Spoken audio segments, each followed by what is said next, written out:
Today we're talking about how you can get as much information as possible out of your battleship with no radar, hydro, anything like that. I really want to talk about, well, how I managed to do this. A blind shot on a destroyer that hasn't been spotted in around 5 minutes. Now, we got to back up to the beginning of this game because it was a solid game overall, and I wanted to show it to you guys. I haven't featured the Bourgogne for a little while, I think, so may as well talk about that to start with.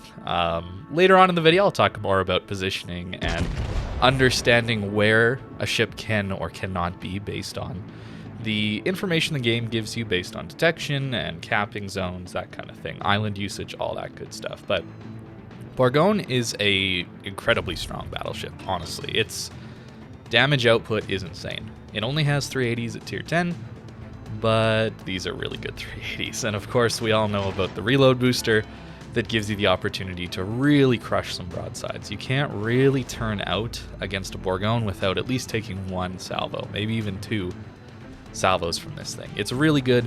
And of course, you have some pretty solid HE to lean on as soon as you get into a situation where you can't overmatch or get broadsides, right? So that's really useful against battleships, mainly at tier 10, of course. Assuming they're bow in, you're going to have a tough time doing damage with the AP. There's no harm in switching to the HE. Personally, I don't really like to do it. I enjoy the damage output that I get out of AP more. But it is a useful tool to just keep in mind and have in your back pocket. Now, I did intend to push here pretty hard, but our daring did not go very aggressive here, which, you know, fair enough. We don't really have much information here. But it results in a Shimakaze actually dev striking a Minotaur to start the game off and getting one torpedo into me already. Given you only have 75-ish thousand HP on this thing at tier 10, it's a little rough to be eating that kind of damage early on. At least it's on the bow, so we do have the opportunity to heal that back a little bit more than if we would have taken it on the belt. Usually you do want to take it on the belt though, but the damage is a little bit more difficult to heal back than the bow damage, that kind of thing.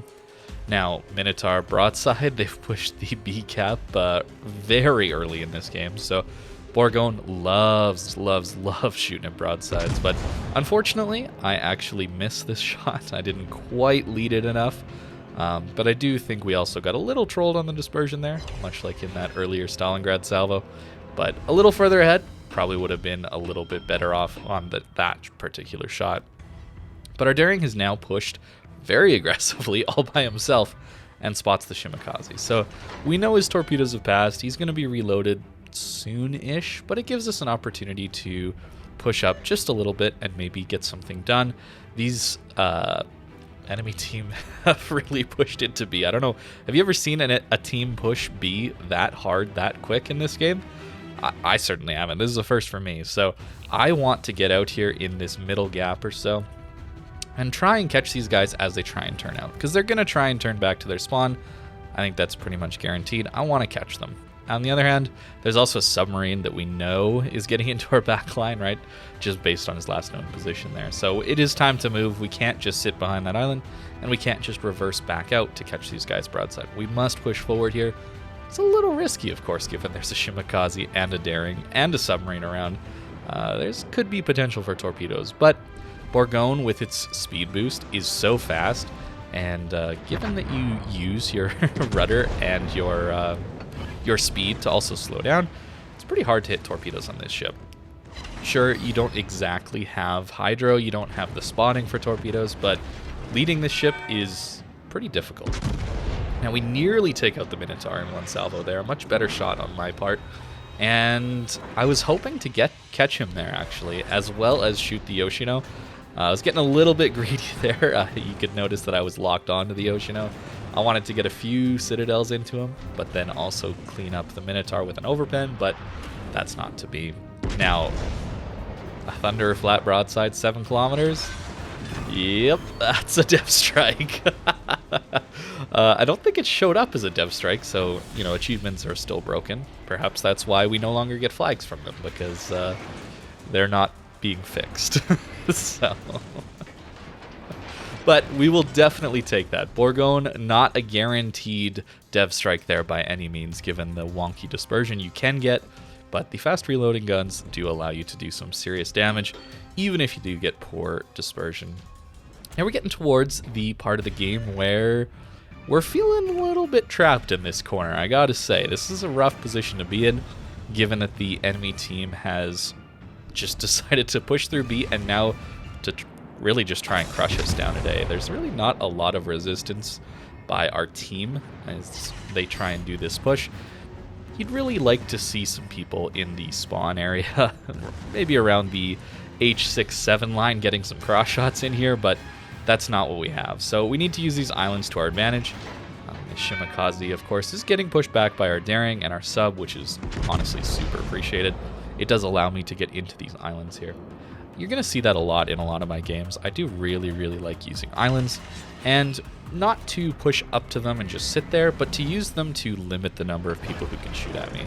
And sometimes, I guess, get some surprise shots on people who don't expect you to be there, or just at least allow you to get a little closer to get a little bit better dispersion on your shells, because of course you do have better dispersion at closer range. Now, there's a Yoshino turning out flat broadside yet again. Surely this is another big hit, right? Well, no, it's a battleship. You just can't rely on these guns at all. They do a lot of damage sometimes. Now he's a little bit more angled here, but again, we get a little trolled on dispersion, and our aim was a little bit too high. So again, another 4 overpens, but it's still okay damage given that each overpen is doing over 1,000 damage there. So we did over 10k to him at least, but not the salvo we're looking for, that's for sure. Of course, we do have to use our repair, double fire, and there's our dev strike on the Minotaur, even though he was below 50% HP. These achievements really are bugged. I hope they get around to fixing them, and I hope they can give us back some rewards out of these achievements, because I think that was a really cool way of celebrating achievements and getting different achievements in-game. I think it's really cool to give you different flags, different in-game items based on your performance in-game. It's cool. But seems like we're not going to that anytime soon. Now you're getting into what I wanted to talk about. The reason I showed you that clip at the beginning was so that we can get into this discussion about how do you deal with a destroyer as a battleship, and you're on low HP. How do you do this? This guy has all the advantages. We have no radar. Our destroyers they've been quite useful this game, to be honest, but they're not really going to be able to help us against this destroyer. So we fake and pretend like we're going in a straight line for a bit, long enough that we think he could torp us. And that's when we turn hard with our improved rudder shift, because I believe I am running rudder mod here, and of course speed boost, right? It's very difficult to torp this thing, and daring, of course, doesn't have the fastest torpedoes in the world, so it's going to be quite difficult for him to hit us. Now we know he entered the cap from the north. There's torpedoes like we expected. We know he entered the cap from the north, so we're keeping an eye on if we get undetected or not, and we need to keep an eye on the cap tick. So we know he's still in the cap, because the cap's contested at the moment. He still has his nearly half a cap in points, so we're trying to push him out, and it's really important to get him out of this corner north of this volcano. It is really the only spot that he could be if he's going to torp us from our left side. Now that we've gotten to this point, I want to pause it here just real quick. Our concealment, we know his concealment's around 6 kilometers, given that it's a daring. Our AA happens to match up with that, so we know he can't be in that corner. We know he's still in the cap, though, so we know he's gone south. And that is a little scary because there could be torps coming from there, but that's a really good way to just learn where somebody is, right? There's only so many places he can be in this cap, given that we've pushed in so aggressively. We know he's used 1 rack of torps, so we're not too concerned, but it is a little spooky for sure that he is not sending both racks at once and he's staggering them out. That makes it a little more difficult to dodge, but that is why, if you're wondering, I slowed down and turned into him, right? I turned south here. As soon as my AA, or that 6 kilometer range, reached that little corner of that northern part of the cap there, that's why I turned and slowed down. I knew he was south, and I knew that it's possible he would torp me.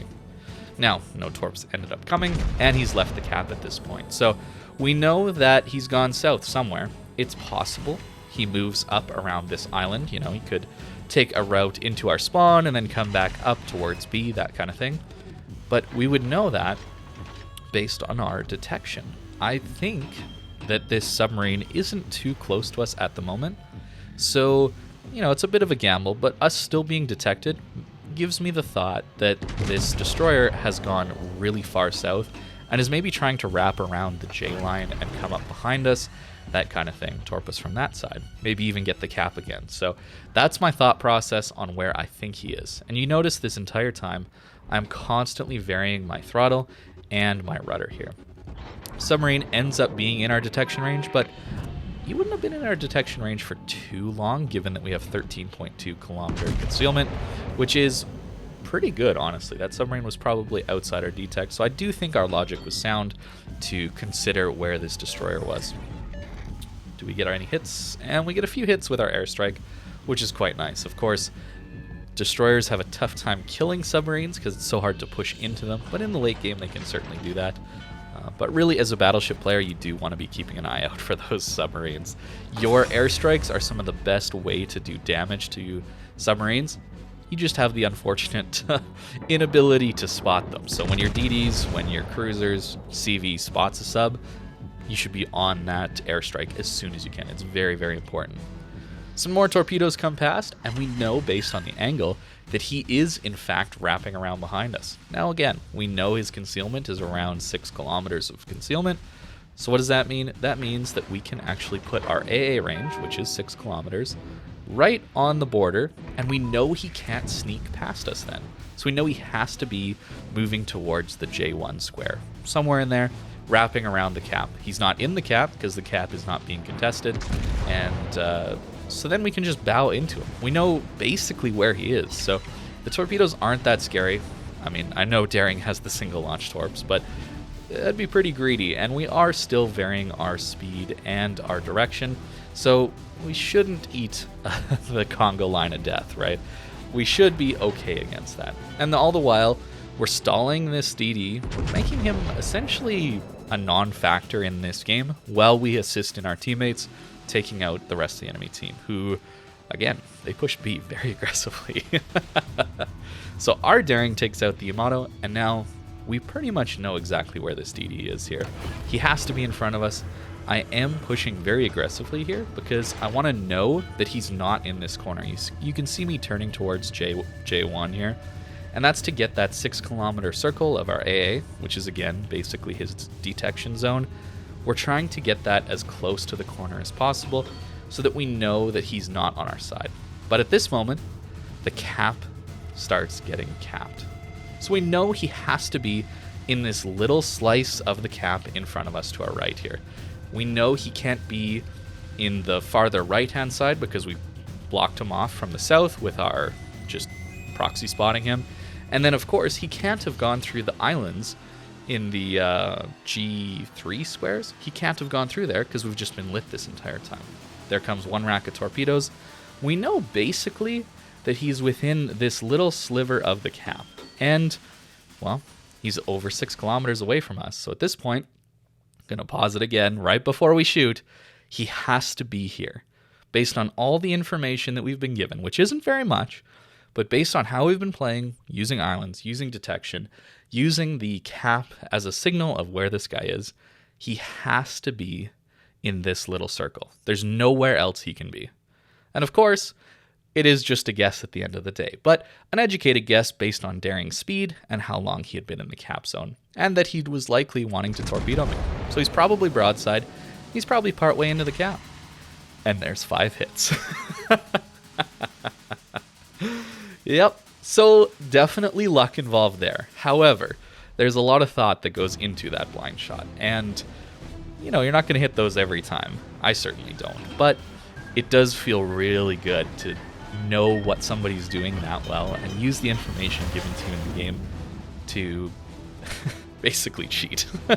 I'm not cheating. I promise you that. This is just deductive reasoning and then a lucky shot based on all of that information that I've been given. And of course, it wasn't enough to kill him. This Daring was very healthy. I'm not sure why he didn't really gunboat me down, just given that Daring has some incredibly strong guns. Try and get a few more blind shots in on him as he goes dark. And this is pretty much the game. I hope you guys enjoyed watching this one. I tried to go into a little more depth on my thought process based on this shot, just because it was so ridiculous that I actually managed to land it. I take these shots a lot, but don't actually often land them. So for the one time in 20, 30, 50, 100 that I land it, I figured I should make a video talking about the thought process on how to deal with a DD in some of these 1v1 scenarios. Every situation is different, of course. You can't do this every time, but in this one, it seemed to work out. So a pretty solid game, nearly 3,000 base XP, and nearly 200,000 damage. Tons of fun. Bourgogne, of course, is a great battleship to pick up.